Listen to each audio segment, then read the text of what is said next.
Hello friends, welcome to ചിത്രവസ്ത്ര.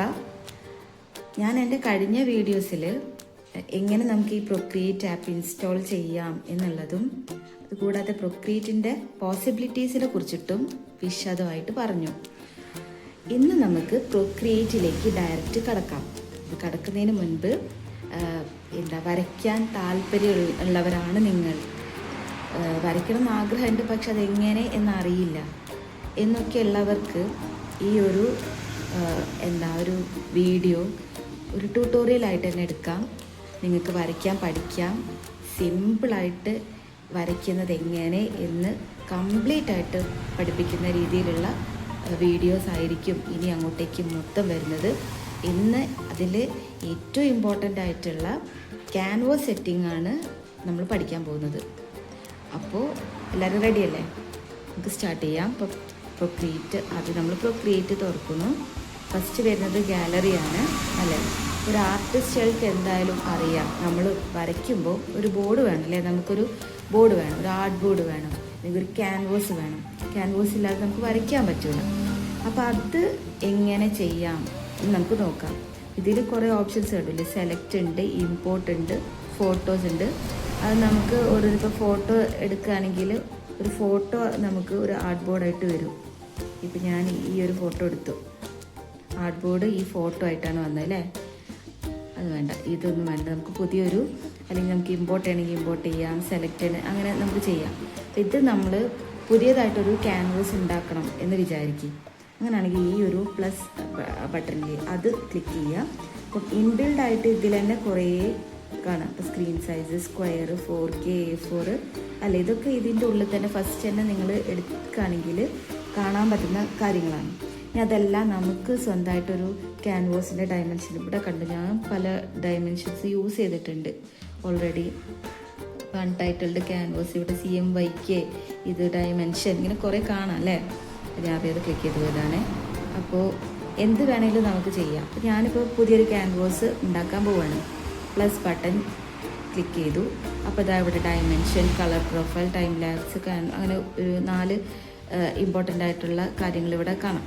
അപ്പോൾ അതിൽ ഡയമെൻഷനിൽ width ഉണ്ട്, ഹൈറ്റ് ഉണ്ട്, DPI ഉണ്ട്, മാക്സിമം ലെയേഴ്സ് ഉണ്ട് അല്ലേ.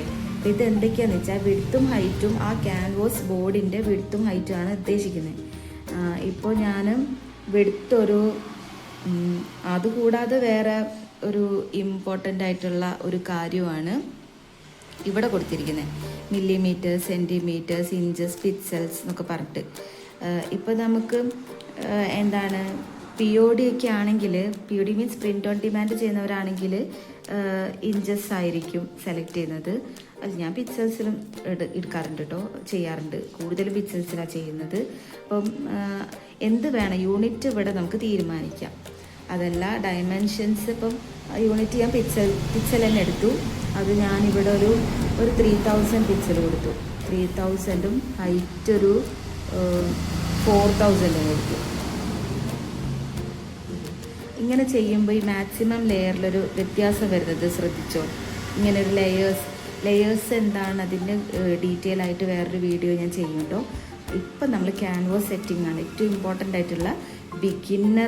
ബിഗിൻ ചെയ്യാൻ വേണ്ടിയിട്ട് പഠിപ്പിക്കുന്നതാണിത്.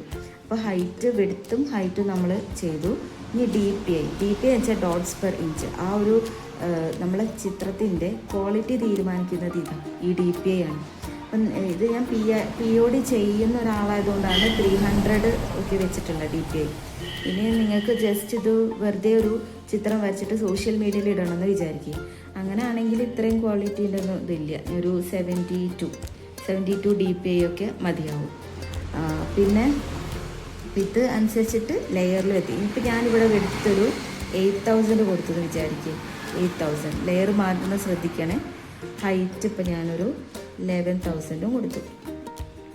ഇത് വിഡ്ത്തും ഹൈറ്റും വലുതാക്കിയതോടുകൂടി, ബോർഡിൻ്റെ ആ ഒരു വലിപ്പം കൂടിയതോടുകൂടി നമുക്ക് ചെയ്യാവുന്ന ലെയേഴ്സിൻ്റെ എണ്ണം കുറഞ്ഞു. 7 ആയി അല്ലേ.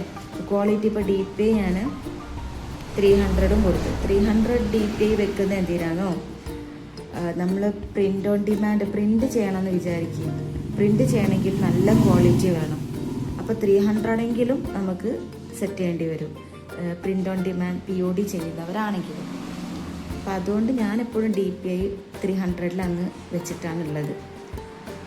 പിന്നെ നമുക്ക് കളർ പ്രൊഫൈലിലേക്ക് പോകാം. കളർ പ്രൊഫൈൽ അറിയുമ്പോൾ മെയിനായിട്ട് 2 എണ്ണം കാണാം, RGBയും CMYKയും.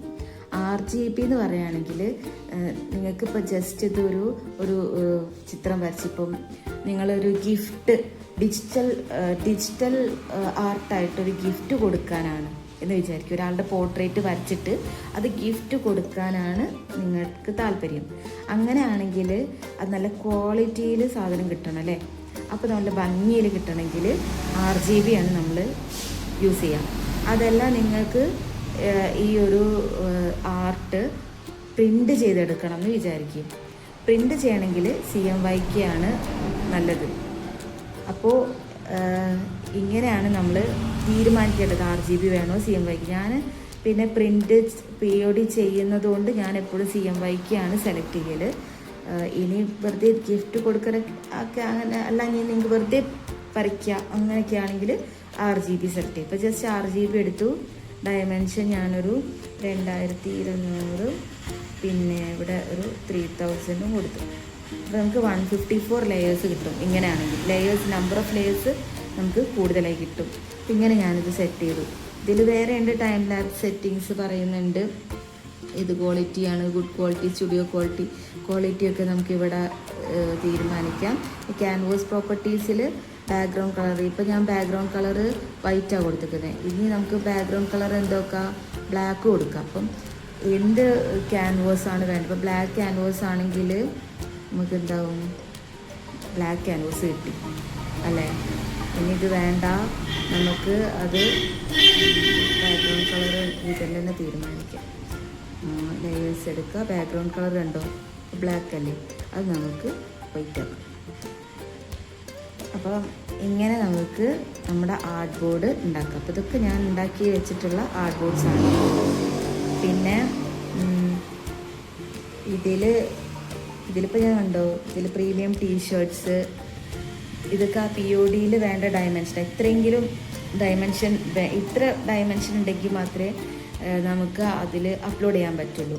അപ്പോൾ നമ്മുടെ എന്താണ് ആ ഒരു ആവശ്യകത എന്നനുസരിച്ചിട്ട് നമുക്ക് എന്താക്കാം, ഈ ക്യാൻവാസ് സെറ്റ് ചെയ്യാം. ഇപ്പോൾ ഞാൻ ഒരു ക്യാൻവാസ് എടുക്കുകയാണെ, ഇതിലിപ്പോൾ യൂസ് ചെയ്തൊരു 11x16 ഇഞ്ചിട്ട് ഒരു ക്യാൻവാസ് എടുത്തു. അപ്പോൾ ഇതിങ്ങനെയാണ് നമ്മൾ ക്യാൻവാസ് സെറ്റ് ചെയ്യുന്നതെന്ന് പഠിച്ചു കേട്ടോ. അപ്പോൾ ഇവിടെ നമുക്ക് ഒരുപാട് ടൂൾസൊക്കെ കാണാം. ഗാലറി, ഒരു ആക്ഷൻ ടൂളുണ്ട്, അഡ്ജസ്റ്റ്മെൻറ്റ് ടൂളുണ്ട്, വേറെ സെലക്ഷൻ ടൂൾ വേറെ ഉണ്ട്, ബ്രഷ് ഉണ്ട്, സ്മഡ്ജ് ഉണ്ട്, ഇറേസർ ഉണ്ട്, ലെയേഴ്സ് ഉണ്ട്, കളേഴ്സ് ഉണ്ട്. ഇത്രയും കാര്യങ്ങൾ ഇനി നമുക്ക് പഠിക്കാനുണ്ട്. അതുകൂടാതെ ഇതെന്താണ് ഇങ്ങനത്തെ ഡീറ്റെയിൽസും നമുക്ക് നെക്സ്റ്റ് വീഡിയോയിൽ പഠിക്കാം. അപ്പോൾ എല്ലാവർക്കും ഉപകാരപ്പെട്ടു എന്ന് വിചാരിക്കുന്നു. ക്യാൻവാസ് സെറ്റിംഗ് ആണ് ഏറ്റവും ഇമ്പോർട്ടൻ്റ് ആയിട്ടുള്ള കാര്യമാണ്. അപ്പോൾ നെക്സ്റ്റ് വീഡിയോയിൽ നമുക്ക് ഓരോ ടൂൾസ് വീതപ്പം ലെയർ എങ്ങനെ സെലക്ട് ചെയ്യാം, ലെയറിൻ്റെ കാര്യങ്ങളും, അതുപോലെ ബ്രഷ് ടൂളും ലെയറും നമുക്ക് എന്താക്കാം നെക്സ്റ്റ് വീഡിയോയിൽ പഠിക്കാം. എല്ലാവർക്കും ഇഷ്ടമായി എന്ന് കരുതുന്നു. ഇതുവരെ സബ്സ്ക്രൈബ് ചെയ്യാത്തവർ സബ്സ്ക്രൈബ് ചെയ്യുക. വീഡിയോ ഇഷ്ടമായെങ്കിൽ ലൈക്ക് ചെയ്യുക, കമൻറ്റ് ചെയ്യുക. എന്തെങ്കിലും നിങ്ങൾക്കിപ്പോൾ ഡൗട്ട്സ് ഉണ്ടെങ്കിൽ കമൻറ്റ് ചെയ്യാം കേട്ടോ. അപ്പോൾ ഞാൻ എല്ലാ ദിവസവും ഞാൻ കമൻസൊക്കെ എടുത്ത് നോക്കും. എന്തെങ്കിലും ഡൗട്ട്സൊക്കെ ഉണ്ടെങ്കിൽ ആ ഡൗട്ട്സ് നമുക്ക് ഓരോ വീഡിയോസിലായിട്ട് ക്ലിയർ ചെയ്ത് പോവാം. ഓക്കെ, അപ്പോൾ അടുത്ത വീഡിയോ വരുന്നത് വരെ ബൈ.